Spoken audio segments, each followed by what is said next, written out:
हरे कृष्णा, राधे राधे। ब्रज रस में सरोबार होते हुए आइए श्रवण करते हैं निकुंज की वीणी गूथन लीला। निकुंज में पूर्व की ओर मुख किए श्री श्याम सुंदर पीले रंग की मखमली गद्दी से जुड़े हुए पलंग पर बैठे हैं। श्री श्याम सुंदर के पैर नीचे लटक रहे हैं। उनके सामने श्री प्रिया पश्चिम की ओर मुख किए हुए खड़ी हैं। श्री प्रिया का बायां हाथ श्याम सुंदर के दाहिने कंधे पर है और उनके दाहिने हाथ में पीले रंग की अत्यंत चमकती हुई किसी तेजस धातु की कंघी है। श्याम सुंदर अपने बाएं हाथ से उनके दाहिने हाथ को पकड़े हुए हैं। श्री प्रिया मंद मंद मुस्कुराती हुई उस हाथ को छुड़ाने की चेष्टा कर रही हैं। श्याम सुंदर तिरछी चितवन से ताकते हुए एवं मंद मंद मुस्कुराते हुए अपना सिर हिलाते हुए यह प्रकट कर रहे हैं, ना नहीं छोड़ता। सखियां खड़ी खड़ी लीला देख रही हैं। श्री प्रिया के बदन की शोभा निहारते हुए श्याम सुंदर कहते हैं, तो न सही, जैसे प्रतिदिन होता था वैसे ही होने दे। बात यह है कि प्रतिदिन मध्याह्न स्नान के बाद श्री प्रिया प्रियतम को पास बिठाकर सखियां दोनों का श्रृंगार करती थी, पर आज श्री प्रिया ने रति मंजरी के हाथ से कंघी ले ली तथा प्यारे श्याम सुंदर का केस संवारने के लिए उठ खड़ी हुई। श्याम सुंदर ने कहा, अच्छी बात है, पर फिर बदले में मैं भी तुम्हारे केस संवारूंगा। यदि यह शर्त मंजूर है तो भले ही केस संवारने दूंगा, नहीं तो नहीं।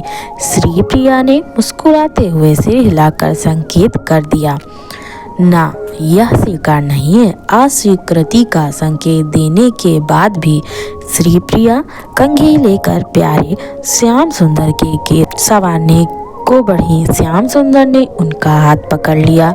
श्री प्रिया ने हाथ छुड़ाना चाहा, किंतु श्याम सुंदर ने नहीं छोड़ा। श्याम सुंदर ने कहा, तुम शर्त मंजूर कर ले तो हाथ छोड़ देता हूँ। श्री प्रिया ने मुस्कुराकर फिर कह दिया, नहीं। इसी पर श्याम सुंदर ने कहा था कि जैसे प्रतिदिन होता था वैसे ही होने दे। श्याम सुंदर की यह बात सुनकर श्री प्रिया कुछ असमंजस में पड़ जाती हैं।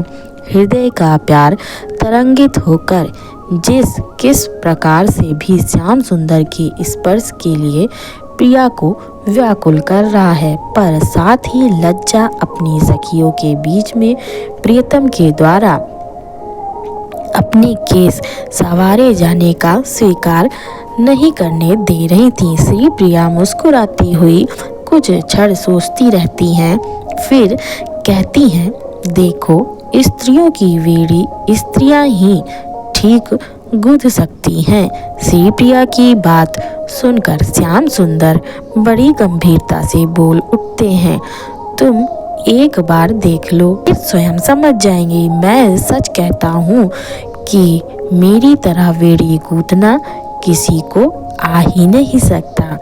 प्रिय, तेरी शपथ, मैं इतनी सुंदर वीणी गूंथ सकता हूँ कि स्वयं ललिता भी देखकर ललचा जाएंगी।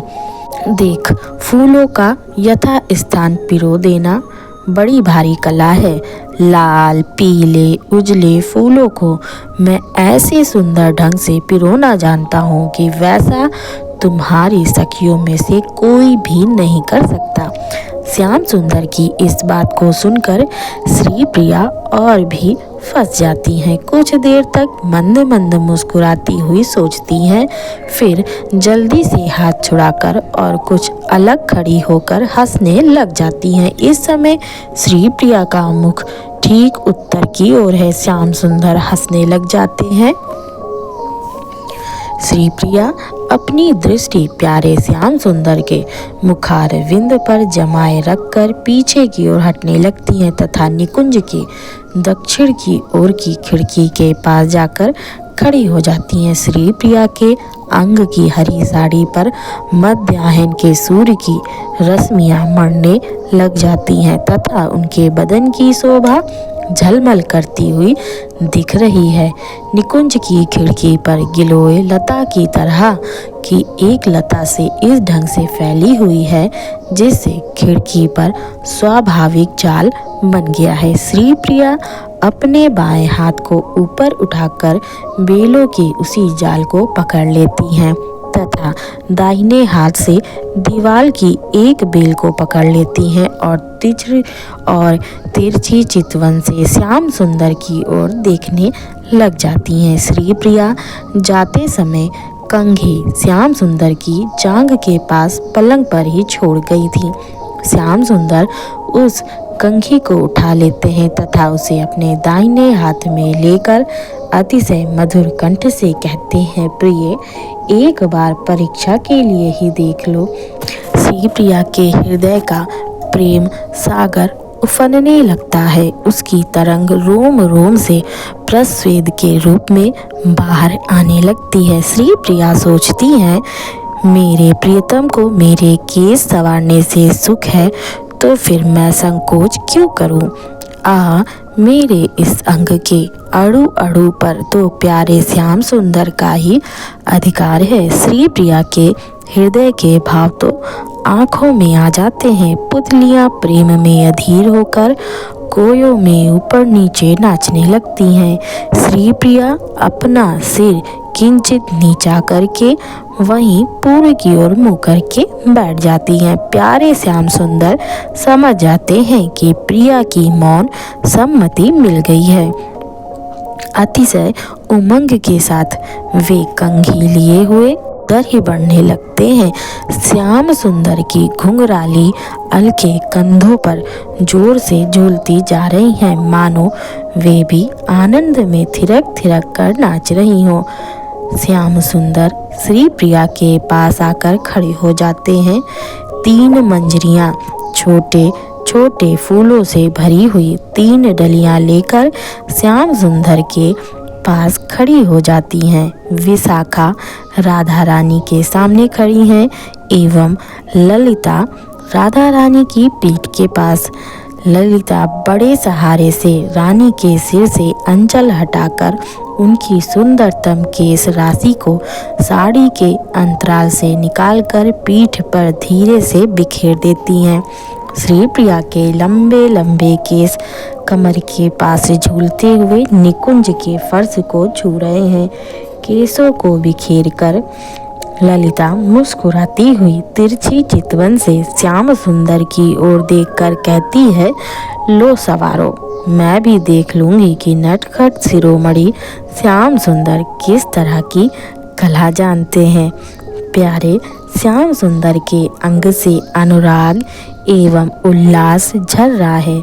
वे श्री प्रिया की पीठ के पास पूर्व की ओर मुख किए हुए बैठ जाते हैं। दाहिने हाथ में कंघी लेकर और बाएं हाथ पर केसों को टिकाकर संवारना प्रारंभ करते हैं।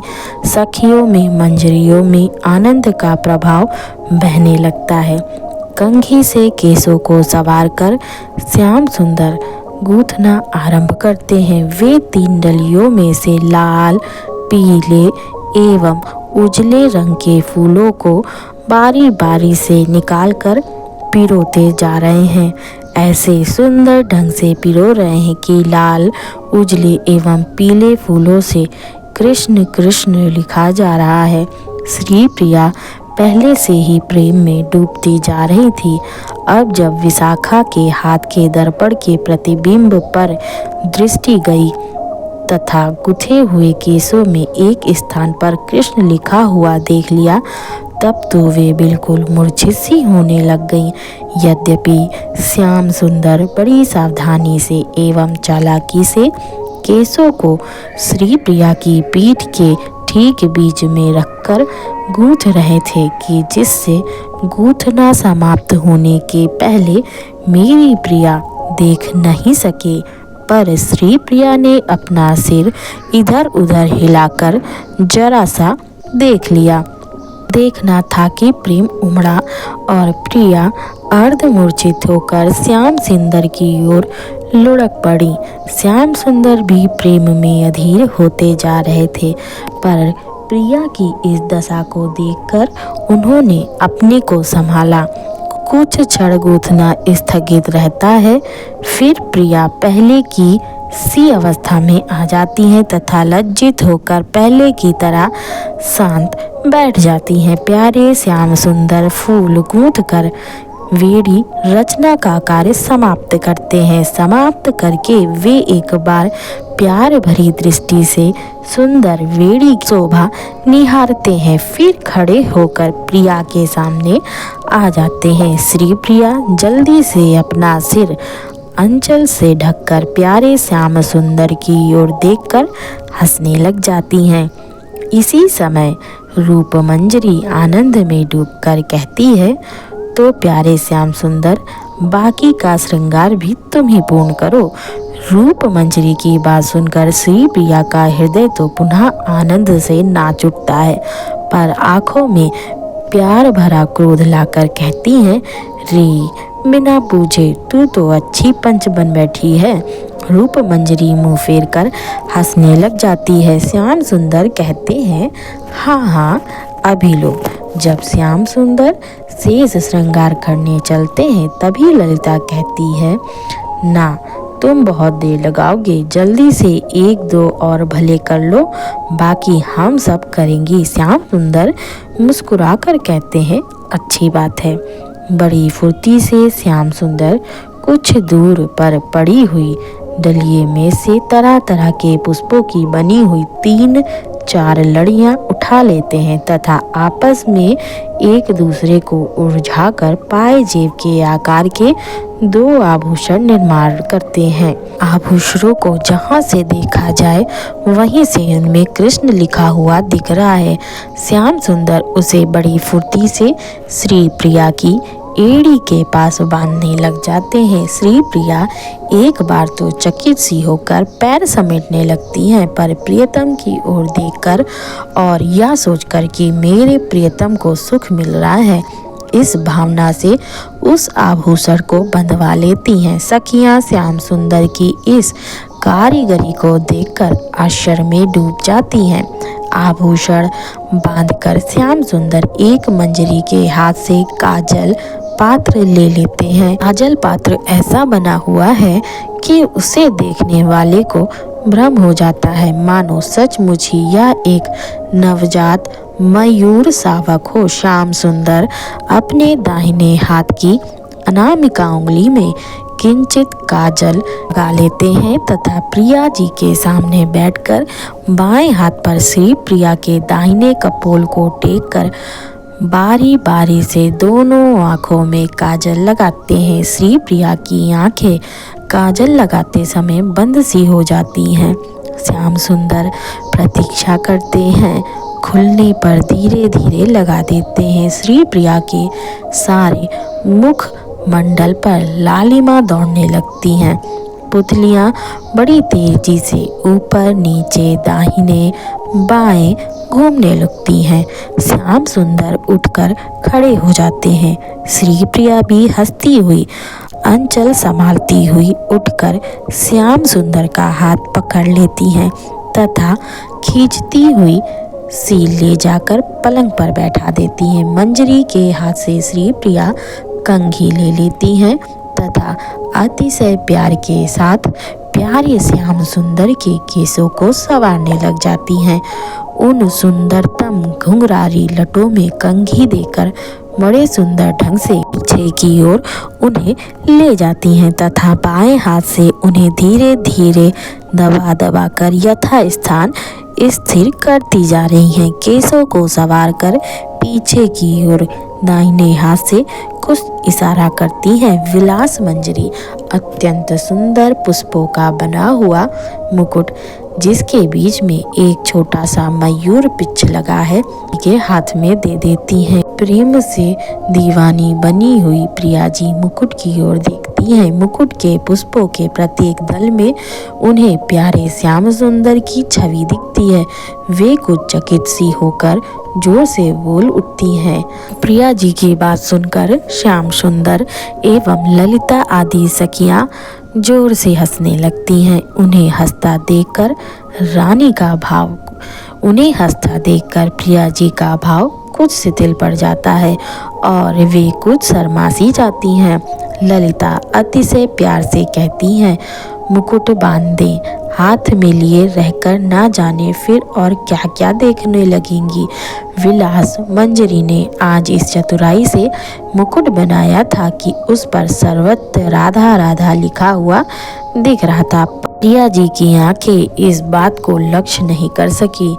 रानी ने धीरे धीरे मुकुट बांध दिया। फिर रानी एक कुंद पुष्प को उठाती हैं। केसर, कस्तूरी, चंदन आदि घिस घिस कर छोटी छोटी कटोरियों में रखते हुए उन कटोरियों में कुंद पुष्प की डंडी को डुबा डुबा कर प्रिया जी के प्यारे श्याम सुंदर के कपोलों पर अत्यंत सुंदर चित्र बनाती हैं। इधर सखियां तरह तरह के पुष्पों के आभूषण बनाकर श्याम सुंदर के अंगों को सजाती जा रही हैं। श्याम सुंदर श्री प्रिया की ओर एकटक देख रहे हैं। चित्र बनाकर श्री प्रिया आनंद में भरकर जोर से हंस पड़ती हैं।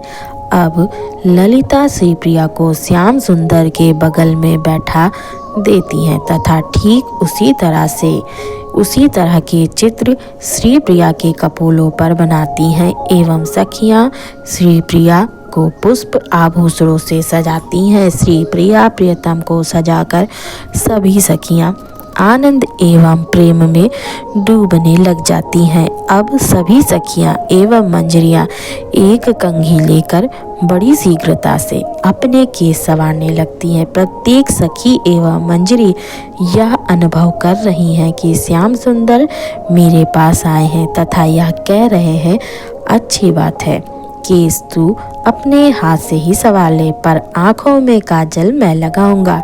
सखी अस्वीकार करती हैं, पर श्याम सुंदर बहुत आग्रह से कंधे को पकड़कर प्रार्थना करते हैं।